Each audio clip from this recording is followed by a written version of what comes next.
কিছুদিন ধরেই দেখতেছি নেট দুনিয়ায় ভাইরাল হয়ে গেছে কিসের আবার ক্যারিয়া। আরে বোন শোনো, তোমাকেই বলছি, তোমার বাবা কখনোই একটা অভাবী ছেলের সাথে তোমাকে তুলে দিবে না।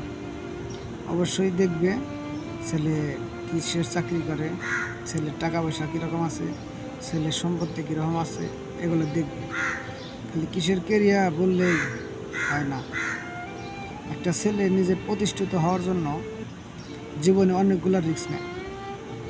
আর তোমরা তো এটা জানো না, একটা ছেলে প্রতিষ্ঠিত হতে গেলে তার কতটা পরিশ্রম করতে হয়।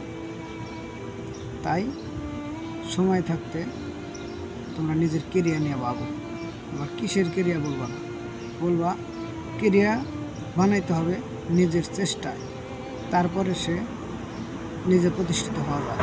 তাছাড়া কখনোই প্রতিষ্ঠিত হওয়া সম্ভব না।